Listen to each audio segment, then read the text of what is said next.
Kita mulai aja.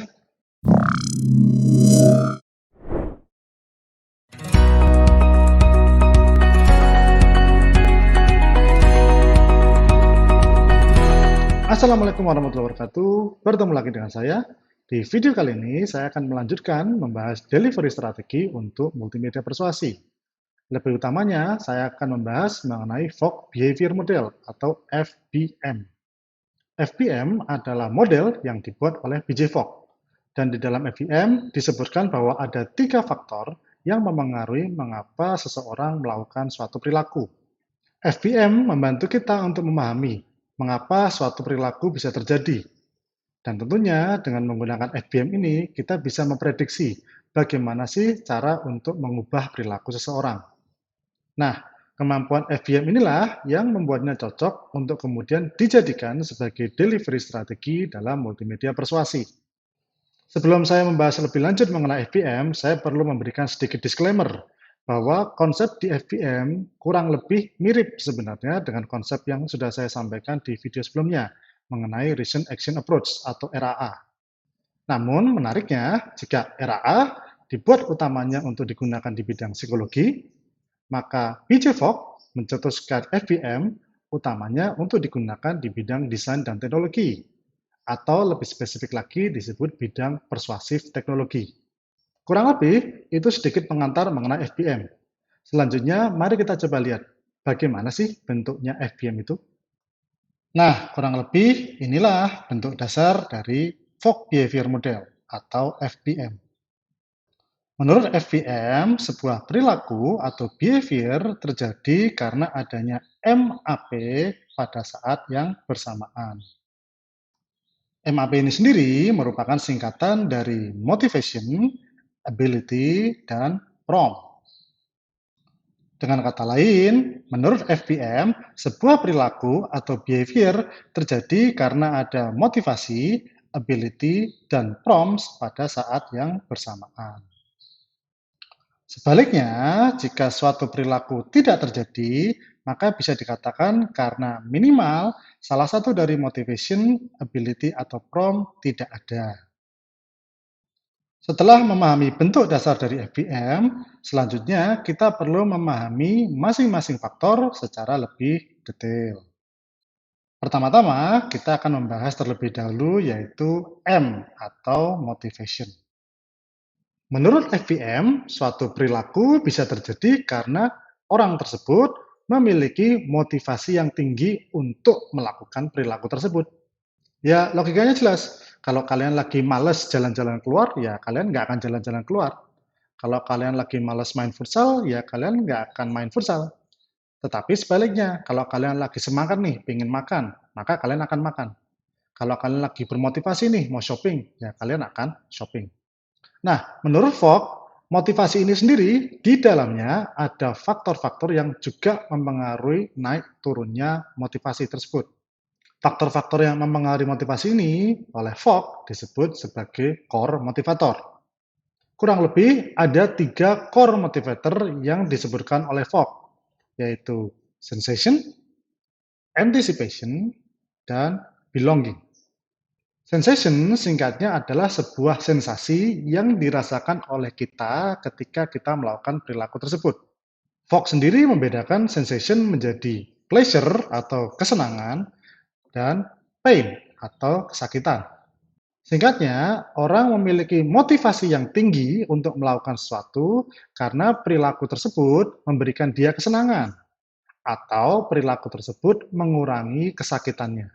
Jadi jelas, jika dengan perilaku tersebut dia mendapat kesenangan atau minimal sakitnya terkurangi, maka dia akan termotivasi untuk melakukan perilaku tersebut. Akan tetapi, jika dengan perilaku tersebut justru dia mendapatkan kesakitan atau setidaknya rasa senangnya berkurang, maka dia akan semakin turun motivasinya untuk melakukan perilaku tersebut. Setelah sensation, yang kedua ada anticipation. Fogg membagi anticipation juga menjadi 2, yaitu hope atau harapan dan fear atau ketakutan. Logikanya, orang termotivasi untuk melakukan sesuatu karena ada sesuatu yang diharapkan dari perilaku tersebut.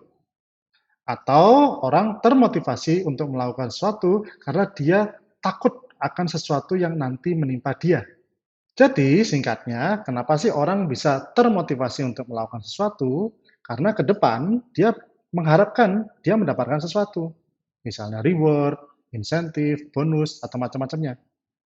Atau bisa juga orang termotivasi untuk melakukan sesuatu karena ke depannya dia takut kalau dia tidak melakukan terjadi bahaya misalnya.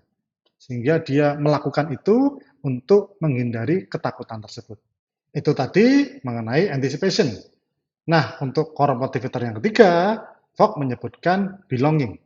Sama seperti core motivator sebelumnya, belonging juga terbagi menjadi dua, yaitu social acceptance dan yang kedua adalah social rejection. Jadi singkatnya, motivasi untuk melakukan sesuatu muncul karena dengan melakukan perilaku tersebut, maka dia akan diterima oleh masyarakat sekitarnya atau dia akan menghindari, dijauhi atau dikucilkan oleh masyarakat di sekitarnya. Jadi singkatnya, core motivator belonging ini sebenarnya sangat terkait dengan diri manusia sebagai makhluk sosial. Tentunya sebagai makhluk sosial, kita tidak terlalu nyaman kalau kita hidup sendirian, atau kita tidak terlalu nyaman kalau kita terlalu berseberangan dengan lingkungan atau masyarakat di sekitar kita. Itulah sebabnya jika perilaku yang kita lakukan nantinya akan membuat kita diterima oleh masyarakat, tentunya motivasi kita akan naik. Atau minimal kalau yang kita lakukan ini bisa membuat kita tidak dijauhi oleh masyarakat atau lingkungan di sekitar kita, ya jelas motivasi kita juga akan naik. Jadi sekali lagi saya ingatkan, mengapa perilaku terjadi? Karena menurut FVM, salah satu faktornya adalah tingginya motivasi seseorang untuk melakukan perilaku tersebut. Dan motivasi ini dipengaruhi oleh 3 core motivator, yaitu sensation, anticipation, dan belonging. Setelah motivation, selanjutnya kita membahas faktor yang kedua, yaitu A atau ability. Jadi yang dimaksud dengan ability di sini adalah kemudahan untuk melakukan perilaku tersebut. Sehingga bisa dikatakan bahwa di dalam FVM, suatu perilaku terjadi karena perilaku tersebut mudah untuk dilakukan. Sebaliknya, jika perilaku tersebut sulit untuk dilakukan, ya jelas, maka semakin kecil kemungkinan perilaku tadi terjadi. Ya contohnya mudah, misalnya kita disuruh milih nih, mau push up sekali sehari atau 10 kali sehari. Nah, tentunya push up sekali sehari lebih mudah untuk dilakukan dibanding push up 10 kali sehari. Sehingga akan lebih mungkin bagi kita untuk rutin melakukan push up sekali sehari dibanding yang 10 kali sehari. Itu aja kita juga belum tentu mau melakukan. Nah, mungkin di sini kalian bertanya, apa sih yang membedakan suatu perilaku itu sulit atau mudah untuk dilakukan? Pertanyaan kalian ini sudah dijawab oleh Fogg, bahwa ada 5 faktor yang memengaruhi sulit tidaknya suatu perilaku dilakukan. Faktor yang pertama adalah time atau waktu. Singkatnya, semakin besar waktu yang dibutuhkan untuk melakukan perilaku tersebut, maka semakin sulit juga untuk melakukan perilaku tersebut. Sebaliknya, jika waktu yang dibutuhkan hanya sedikit, maka perilaku tersebut semakin mudah untuk dilakukan. Contohnya, misalnya kalian diminta untuk meluangkan waktu 30 menit untuk olahraga. Padahal kalian sadar bahwa kalian tidak punya waktu selama 30 menit. Ini membuat olahraga tersebut menjadi suatu perilaku yang sulit untuk dilakukan. Setelah time, faktor yang kedua adalah money. Ya jelas, kalau perilaku ini memakan uang yang banyak atau biaya yang banyak, tentu akan semakin sulit untuk melakukan perilaku ini. Ya misalnya kita menawarkan paket wisata ke suatu tempat liburan yang terkenal, tetapi harga paketnya 1 miliar. Padahal orang ini penghasilan per bulannya cuma 10 juta. Ya jelas, paket wisata ini akan menjadi hal yang sulit untuk dilakukan. Untuk faktor yang ketiga adalah physical effort. Sederhananya, jika usaha fisik yang diperlukan untuk melakukan perilaku ini semakin besar, maka jelas perilaku ini semakin sulit untuk dilakukan. Ya misalnya teman kita mengajak kita untuk mendaki gunung, lewati lembah, sungai mengalir. Sorry. Jadi misalnya teman kita menawarkan kita untuk mendaki gunung bersamanya. Nah, bagi kita yang tidak terbiasa mendaki gunung, tentu banyak tenaga fisik yang harus kita keluarkan untuk melakukan tindakan ini. Itulah sebabnya mendaki gunung menjadi suatu hal yang sulit untuk dilakukan. Untuk faktor yang keempat, ada mental effort. Jadi, selain usaha fisik, jika suatu perilaku membutuhkan usaha mental yang besar, maka bisa dikatakan perilaku ini sulit untuk dilakukan. Ya, misalnya kita ditawarin sama teman mau main Uno atau mau main catur. Nah, mungkin kita lebih memilih main Uno, karena permainan Uno mental effort-nya lebih kecil daripada main catur. Itulah sebabnya main catur merupakan perilaku yang lebih sulit untuk dilakukan dibanding main Uno. Nah, untuk faktor yang terakhir yang mempengaruhi sulit tidaknya suatu perilaku dilakukan adalah rutin.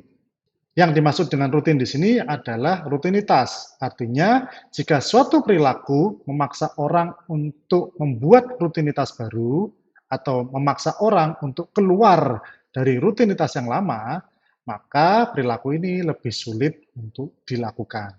Ada dua contoh yang bisa saya berikan. Yang pertama, misalnya kalian sedang berniat pulang dari kampus atau dari tempat kerja kalian, dan tiba-tiba teman atau orang tua kalian meminta kalian untuk membelikan sesuatu. Nah, jika tempat membeli barang ini sejalan dengan arah kalian pulang, maka ini akan menjadi suatu perilaku yang mudah untuk kalian lakukan. Akan tetapi, jika tempat membeli barang ini membuat kalian harus berlawanan arah, atau membuat kalian harus melalui jalan yang jarang atau tidak pernah kalian lalui, maka ini membuatnya menjadi suatu hal yang sulit untuk dilakukan. Kenapa? Karena kalian dipaksa untuk membuat rutinitas baru. Contoh yang kedua, misalnya kalian diminta untuk melakukan olahraga, anggaplah 10 atau 15 menit. Akan tetapi, rutinitas kalian selama ini, misalnya dari pulang, langsung mandi, makan, istirahat, kemudian apa? Bermain. Nah, rutinitas yang sudah terbiasa ini, di dalamnya tidak ada sama sekali olahraga. Akibatnya, ketika kalian diminta untuk melakukan olahraga, kalian dipaksa untuk mengubah rutinitas sehari-hari kalian. Ini menyebabkan olahraga menjadi suatu tindakan yang sulit dilakukan. Itulah sebabnya kenapa sebuah perilaku bisa sulit dilakukan di awal, karena dia memaksa kita untuk membuat rutinitas baru. Akan tetapi, jika ini sudah berlangsung beberapa lama, maka kita akan terbiasa dengan rutinitas tersebut. Jadi sekali lagi saya ulangi, faktor kedua yang mempengaruhi mengapa suatu perilaku terjadi adalah ability atau kemudahan melakukan perilaku tersebut. Dan ability ini dipengaruhi oleh 5 faktor, yaitu time, money, physical effort, mental effort, dan yang terakhir, rutin. Yang terakhir, kita akan membahas faktor yang ketiga, yaitu P atau prompts. Jadi, prompt ini adalah trigger. Maksudnya apa? Jadi menurut Fogg, terkadang orang itu sudah punya motivasi yang tinggi. Dan perilaku yang dia lakukan adalah perilaku yang mudah untuk dilakukan. Tetapi kenapa dia tidak melakukan? Karena dia belum di-trigger. Nah, prompt inilah yang fungsinya untuk men-trigger orang supaya dia melakukan perilaku tersebut. Nah, dari gambar ini, kalian bisa melihat bahwa ada garis yang berwarna hijau yang disebut action line. Nah, action line ini berfungsi menggambarkan suatu batasan yang harus dilalui seseorang agar suatu perilaku terjadi. Maksudnya, jika kombinasi motivasi dan ability yang dimiliki seseorang berada di posisi yang melebihi action line tersebut, maka perilaku tersebut akan terjadi. Sebaliknya, jika kombinasi motivasi dan ability yang dimiliki seseorang berada di bawah action line, maka suatu perilaku tidak akan terjadi.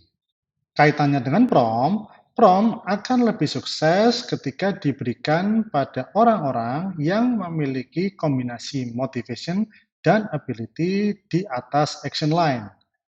Sedangkan jika diberikan pada orang-orang dengan kombinasi motivation dan ability di bawah action line, maka prompt cenderung akan gagal. Fogg sendiri membedakan prompt menjadi tiga, yaitu facilitator, spark, dan signal. Nah, di gambar ini kalian bisa melihat fungsi dari tiap prompt tersebut. Facilitator merupakan prompt yang cocok digunakan untuk orang-orang yang motivasinya sudah tinggi, tetapi dia memiliki ability yang rendah.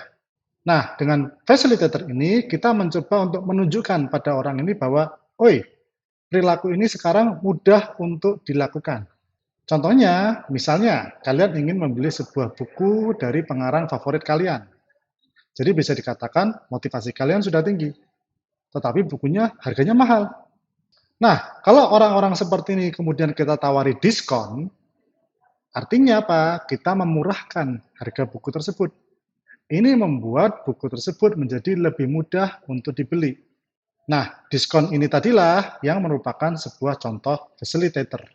Atau misalnya, kalian tertarik untuk ganti handphone. Nah, salah satu hal yang membuat kita malas untuk mengganti handphone itu adalah karena kita harus menginstal ulang semua app yang ada di handphone lama. Atau mungkin harus memasukkan kontak-kontak yang lama ke handphone yang baru.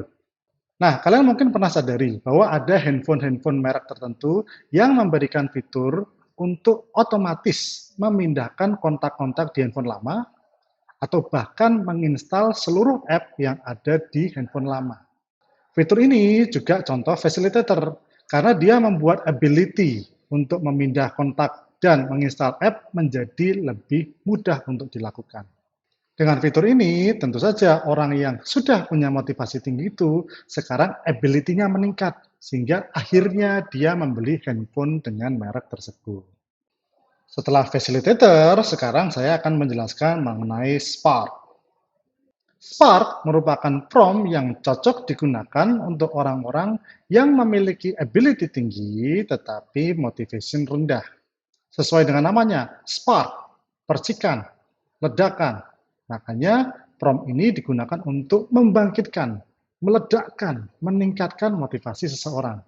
Biasanya spark dilakukan dengan menekankan aspek sensation, aspek anticipation, dan aspek belonging yang positif untuk membuat orang tadi lebih termotivasi melakukan sesuatu. Misalnya, untuk orang-orang yang malas melakukan olahraga, kita bisa tunjukkan quote-quote, artikel ilmiah, atau video-video yang menunjukkan kenapa olahraga itu sesuatu yang harus dan penting untuk dilakukan. Nah, quote, artikel ilmiah, atau video ini merupakan contoh sebuah spark. Atau contoh lainnya, misalnya supaya orang lebih termotivasi untuk menyumbang kepada korban bencana alam, kita bisa tunjukkan foto-foto wajah-wajah orang yang berduka atau memperlihatkan video-video kerusakan yang terjadi akibat bencana alam. Nah, sama, foto-foto dan video ini merupakan contoh sebuah spark. Jadi sekali lagi, dengan spark kita ingin meningkatkan motivasi seseorang untuk melakukan sesuatu. Dan spark ini cocok ketika orang tadi memang sejak awal sudah memiliki ability yang tinggi. Terakhir, setelah spark, ada signal. Signal lebih cocok digunakan untuk orang-orang yang sudah punya motivasi tinggi dan sudah punya ability yang tinggi. Mungkin kalian heran, orang sudah punya motivasi tinggi, sudah punya ability tinggi, kenapa masih butuh prompt? Kita ambil contoh sholat. Orang tentu punya motivasi yang tinggi untuk melakukan sholat. Dan sholat juga adalah suatu hal yang mudah untuk dilakukan. Tetapi ada kalanya orang baru tergerak sholat karena mendengar azan. Atau dia baru tergerak sholat karena melihat teman-temannya yang pergi ke masjid. Atau ada juga yang baru tergerak ketika diingatkan, bro, sholat yuk. Nah, azan, kemudian teman-temannya yang membantu ini, inilah yang disebut dengan signal. Makanya, signal tidak digunakan untuk meningkatkan motivasi seseorang atau mempermudah suatu perilaku. Signal lebih sering digunakan sebagai reminder. Ya sama dengan aplikasi yang mengingatkan kita untuk login setiap hari atau yang memberitahu, sudah baca artikel ini belum? Nah, signal-signal semacam ini sekali lagi jarang digunakan untuk memotivasi atau meningkatkan ability kita, tapi lebih sebagai reminder. Jadi, saya ulangi sekali lagi, faktor ketiga yang memengaruhi orang untuk melakukan suatu perilaku adalah prompt. Dan prompt ini cocok digunakan ketika motivasi atau ability seseorang sudah tinggi. Nah, jenisnya ada 3, yaitu facilitator, spark, dan yang terakhir signal. Lalu, bagaimana kaitan FBM dengan proyek kita? Jelas, tips pertama kita harus sadar bahwa untuk mendorong orang berubah, maka kita harus memotivasi orang tersebut. Untuk memotivasinya, kita harus gali terlebih dahulu. Sensation apa nih yang bisa kita tawarkan? Anticipation apa yang bisa kita tawarkan? Atau belonging apa yang bisa kita tawarkan? Yang kedua, tentunya kita harus menunjukkan bahwa perubahan tersebut adalah sesuatu yang mudah untuk dilakukan. Makanya kita harus pikirkan dari aspek time, aspek money, aspek physical effort, aspek mental effort, dan aspek rutin. Tunjukkan dari kelima aspek ini mengapa perilaku tadi adalah sesuatu yang mudah untuk dilakukan sebenarnya. Ketiga, kalian juga perlu sadari bahwa tidak harus selalu motivasi tinggi, ability tinggi. Ada kalanya orang mau melakukan sesuatu walaupun ability-nya rendah karena motivasinya yang tinggi sekali. Atau sebaliknya, orang mau melakukan sesuatu bukan karena motivasinya yang tinggi, melainkan karena ability-nya yang tinggi sekali. Ya misalnya kalau kita ingin menolong orang tua kita yang sakit, walaupun mungkin pengobatannya sulit, biayanya mahal, banyak energi yang harus kita keluarkan, tetapi kita tetap mau melakukan perilaku tersebut. Kenapa? Karena motivasi kita tinggi sekali, walaupun ability kita mungkin rendah. Atau misalnya, kita sebenarnya tidak terlalu tertarik untuk berolahraga, tapi kita dikasih tahu bahwa ini cuma memakan waktu 7 menit saja. Nah, walaupun motivasi kita rendah, tetapi karena ini mungkin hanya mengambil waktu yang sedikit, membuat kita ya oke lah, mari kita lakukan olahraga 7 menit ini. Sehingga terkadang untuk mendorong orang melakukan suatu perilaku, kuncinya bukan pada meningkatkan baik motivasi dan ability. Tetapi bisa saja kita hanya meningkatkan motivasinya saja atau ability-nya saja sampai salah satunya melebihi action line. Yang keempat, sekaligus yang terakhir, kalau kita sudah tahu kunci dari sisi motivasi dan kunci dari sisi ability, disitulah kita mulai merancang prompt-nya. Kita mulai menentukan apakah harus menggunakan facilitator, spark, atau signal. Kalau iya, facilitator yang seperti apa, spark yang seperti apa, atau signal yang seperti apa. Kurang lebih itu yang bisa saya sampaikan. Sekali lagi sebagai pengingat bahwa FBM merupakan model yang mencoba untuk menggambarkan 3 faktor yang memengaruhi seseorang untuk melakukan suatu perilaku. 3 faktor ini adalah motivation, ability, dan yang terakhir adalah prompt. Sekian dari saya, terima kasih. Assalamualaikum warahmatullahi wabarakatuh.